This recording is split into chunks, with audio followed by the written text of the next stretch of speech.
C'est quand je suis rentrée aux arts appliqués, c'est là que j'ai vraiment découvert la technique parce que je n'avais jamais entendu parler avant, je ne connaissais pas du tout. Et c'était aussi une époque où j'ai beaucoup voyagé en Asie avec des amis. On a commencé forcément à visiter des ateliers de lac. Donc dans tous ces voyages, j'ai découvert le pinceau, j'ai découvert tout ce qui était manuel, tout ce qui était artistique et beaucoup de techniques. Donc j'ai tout lâché, tout quitté pour ne faire que de la laque. Et là, je me suis enfermée pendant 1 an chez moi pour ne faire que ça et travailler vraiment tout au pinceau. Donc là, j'ai fait beaucoup de recherches personnelles pour voir ce qui pouvait être fait, les mélanges, et puis essayer de changer un petit peu ce qu'on avait l'habitude de voir en Europe et de faire un peu autre chose que tout ce qui était toujours copie asiatique ou un peu esprit art déco.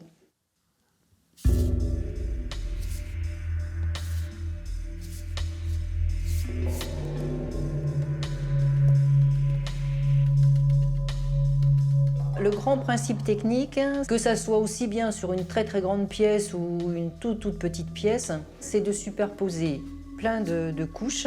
Et entre les couches, on peut faire des incrustations, soit c'est du relief, soit c'est une gravure. En fait, on intercale entre les couches des choses. Soit des choses, soit des techniques, soit des empreintes, soit des gestes qui font qu'on aura un rendu esthétique après différent.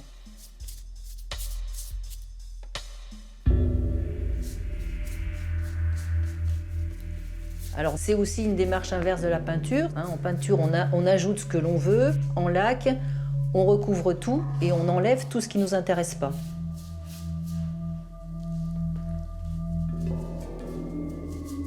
En laque, il y a des étapes qui peuvent être monstrueuses, même où on se fait plein de défauts. Et donc, quand on superpose. On recouvre tout ce qu'on a fait avant, donc c'est pareil aussi. Il faut savoir se souvenir de tout ce qu'on a fait avant et où. En fait, la grosse difficulté, c'est de savoir gérer ces couches. Et quand on ponce, après, de savoir poncer pour récupérer une surface lisse en ayant récupéré toutes les teintes que l'on voulait, là où on les voulait. Et puis après, il faut savoir s'arrêter. Parce qu'une fois que c'est trop poncé, si on l'a enlevé, on l'a enlevé. Et on ne récupérera jamais la même chose. Pour pouvoir récupérer les matières que l'on a faites au départ, il faudrait repasser par toutes les étapes.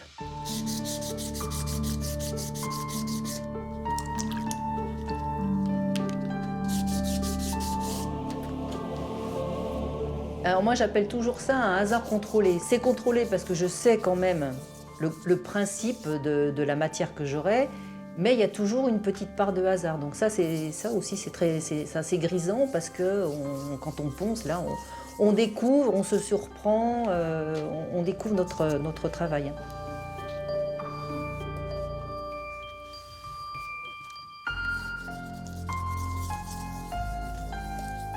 Après, pour moi, la belle laque, c'est quand déjà, justement, il peut y avoir plein de matières, quand il y a quelque chose qui vit à l'intérieur, qui bouge avec la lumière, qui réagit, qui attrape la lumière différemment. Il peut y avoir du mat, du brillant. On peut faire plein de choses, il n'y a pas de restriction. La difficulté, c'est qu'après, tout ce qu'on peut faire, il faut que ça soit voulu et que ça soit géré et que ça soit construit.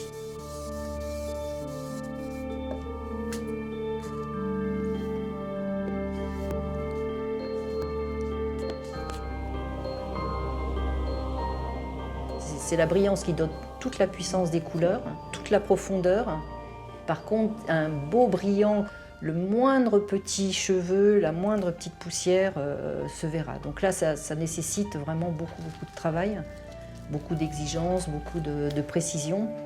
Le toucher est très important. Et il y a aussi le son, parce que quand on ponce, il y a certains moments, il y a des petits bruits qui disent « tiens, là, on est en train de rayer, là ça va pas, là on est allé trop loin. » Donc tous les sens jouent. Oui.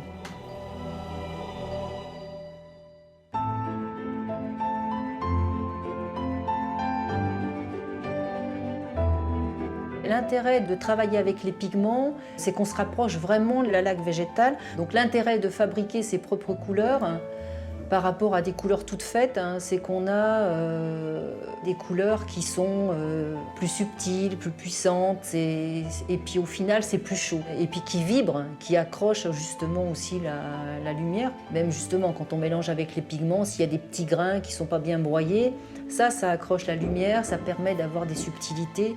En fait, c'est le défaut qui fait que ça vibre et que ça vit. Voilà. La vie est faite que de défauts. C'est ce qui en fait la qualité.